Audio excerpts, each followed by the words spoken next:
Long before Hera was queen of Olympus, long before even Gaia, the Earth Mother, ruled the cosmos, there was Nyx, the goddess of night, and she was terrifying. As the eldest daughter of chaos, born from the primordial void before time began, Nyx was a force to be reckoned with. In the absence of light and life, she roamed the darkness, shaping the universe with her dark magic. And it was only when Helios emerged that Nyx was forced to retreat, retreating into the vastness of space, where she dwelt in the endless abyss between the sun and the earth. But despite her great power, Nyx was utterly betrayed by the gods. They cursed her into eternal silence, stripping her of her voice and her very essence. Now, forgotten and alone, she curses the Olympians in turn, dooming them to suffer the same fate as her. When Helios began his daily journey across the sky, chasing away the darkness and bringing light to the mortal realm, Nyx was forced to withdraw from the world, waiting patiently for the sun to dip below the horizon, so that she could return to rule once more.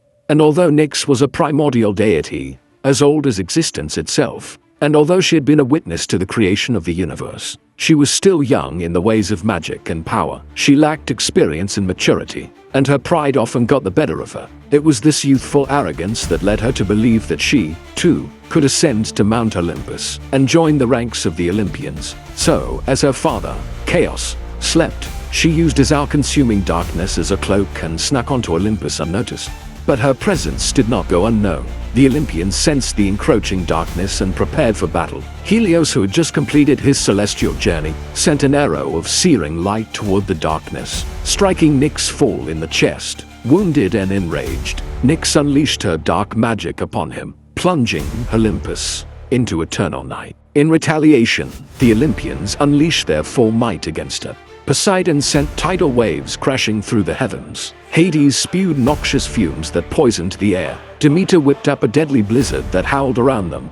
And Zeus struck her down with a thunderbolt. Overwhelmed and exhausted, Nyx knew she couldn't win against the full force of Olympus, so she fled, collapsing at the base of Mount Arthries, defeated and humiliated. Yet, while Nyx may have lost the battle, the war was far from over. In her grief and anger, she vowed revenge, cursing the gods who had betrayed her and stolen her birthright. First, she turned to Hades, god of the underworld. He had been the first to attack her, spewing poisonous fumes that burned like acid and corroded her magic. So Nyx placed her hand on the ground, causing it to crack and split open. Then she reached deep into the core of the earth and pulled out a black flower, a flower without petals or fragrance, a flower that dripped venom, like a venomous spider. Nyx then took this flower and wove it into a garland and placed it on Hades' head. Before he could realize what had happened, the flower drained his power, sealing his fate as king of the underworld forever. He would never again be able to join the Olympians and feast with them as equals.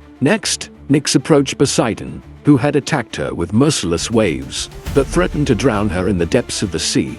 As a god of the oceans, Poseidon had dominion over all sea life. But what did Nyx have that would make Poseidon fear? His horse. Poseidon was known throughout the cosmos for his magnificent 8-horse chariots that he used to race across the sea. When the other gods were drinking and partying on Olympus, Poseidon was often seen racing his horses across the waves, reveling in the wind whipping through his hair as they flew. But Nyx was about to take those horses away from him. With a wave of her magic, she transformed each of Poseidon's 8 horses into a dolphin. And though dolphins are beautiful and graceful creatures, they could never replace Poseidon's war chargers. As for Demeter, she was the easiest of all. Nyx had watched her unleash a blizzard upon her, and Nyx knew that the goddess drew her power from the seasons in the harvest. So when Demeter approached, Nyx simply invoked the eternal summer, locking the goddess into a perpetual state of autumn.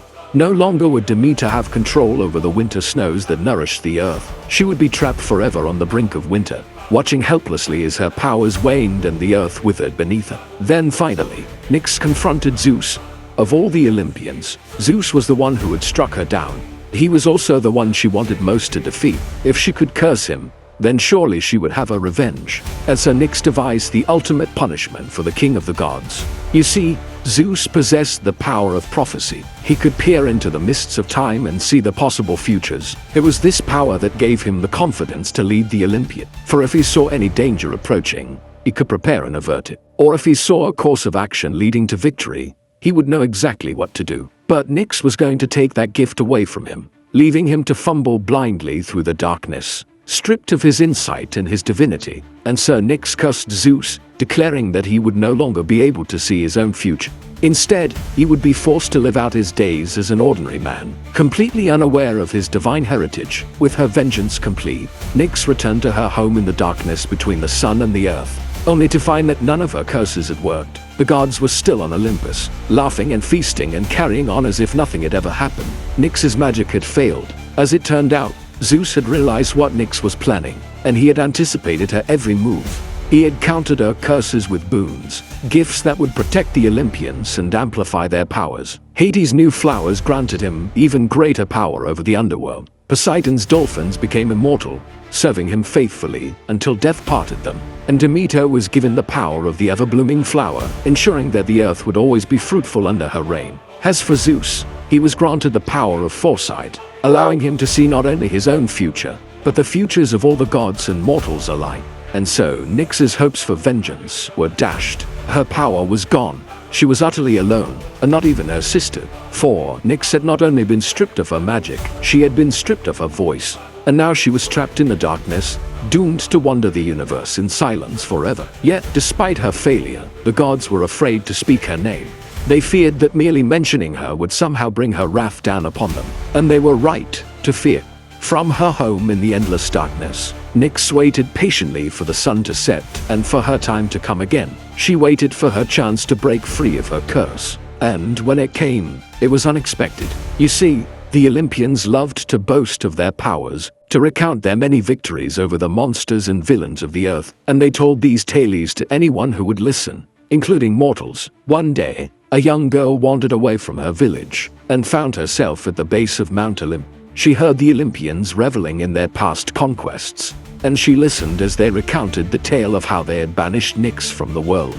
Then something inside the girl snapped. Filled with admiration for the powerful goddess, she climbed to the top of Mount Olympus and shouted to the heavens, "Nyx, hear me, O goddess, and grant me your power." And in that moment, Nyx heard the girl's plea, and she acted. All of the power that the Olympians had taken from her surged back in a mighty wave. The mountain trembled beneath their feet, the winds howled around them, and the Olympians panicked, realizing that their greatest enemy had just returned. But before they could react, Nyx appeared behind them, and although the gods could not see her face, they could feel her rage as she uttered a single word. The word that held the power to undo all of their boons. The word that held the power to banish them from Olympus forever. But what was that word? Was it a curse or a blessing? Let me know in the comments below. And now, my friends, the tale of the enigmatic curse of the forgotten goddess comes to its end. But do not worry, for soon another story will begin. A story filled with adventure and magic, and maybe even a little bit of romance. If you like stories like that, then be sure to check out the series linked below.